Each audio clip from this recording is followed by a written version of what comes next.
اعوذ باللہ من الشیطان الرجیم، بسم اللہ الرحمن الرحیم۔ عزیز طلبہ کرام، اس سبق میں ہم سورۃ الفلق اور سورۃ الناس کے بارے میں پڑھیں گے، اور اس سبق کو پڑھنے اور سننے کے بعد آپ اس قابل ہو جائیں گے کہ آپ معوذتین کا تعارف کروا سکیں، معوذتین کے مرکزی مضامین کو اخذ کر سکیں، معوذتین کا بامحاورہ ترجمہ کر سکیں اور اس کا فہم حاصل کریں، اور اس کے جو منتخب الفاظ ہیں ان کے معانی بیان کر سکیں اور جان سکیں۔ تو عزیز طلباء و طالبات، سورۃ الفلق اور سورۃ الناس مدنی صورتیں ہیں، یعنی کہ یہ مدینہ منورہ میں نازل ہوئی۔ سورۃ الفلق میں 5 آیات ہیں اور سورۃ الناس میں 6 آیات ہیں۔ اب سورۃ الفلق اور سورۃ الناس کی وجہ تسمیہ۔ قرآن مجید کی آخر میں 2 صورتیں ہیں جنہیں معوذتین یعنی 2 پناہ دینے والی صورتیں کہا جاتا ہے، اس لیے کہ ان صورتوں کے ذریعے ہم اللہ تعالیٰ کی پناہ حاصل کرتے ہیں۔ معوذتین کی فضیلت کئی احادیث سے ثابت ہے کہ ان صورتوں کی تلاوت اور ان سے دم کرنا جادو کے اثرات دور کرنے کے لیے بہترین عمل ہے۔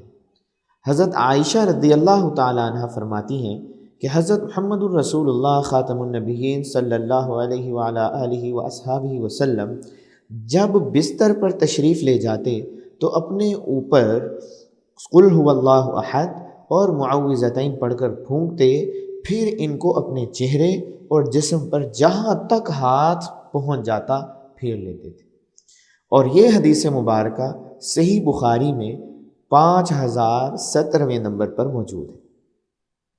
سورۃ الفلق اور سورۃ الناس کا مرکزی مضمون۔ سورۃ الفلق اور سورۃ الناس کا مرکزی مضمون نقصان دہ چیزوں سے پناہ مانگنے کا طریقہ سکھانا ہے۔ بنیادی مضامین۔ ہر مومن کا یہ عقیدہ ہے کہ دنیا و آخرت کا ہر نفع اور نقصان اللہ تعالیٰ کے ہاتھ میں ہے، اس کی مرضی کے بغیر کوئی کسی کو ایک ذرے کے برابر بھی فائدہ یا نقصان نہیں پہنچا سکتا۔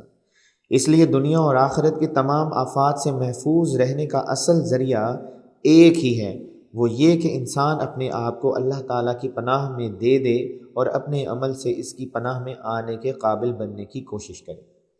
معوذتین میں دنیا اور آخرت کے تمام آفات سے بچنے کے لیے اللہ تعالیٰ کی پناہ مانگی گئی ہے۔ یہ دونوں صورتیں جادو، شیطان، جنات اور ہر قسم کی برائیوں سے بچنے کے لیے بہت اہم ہیں۔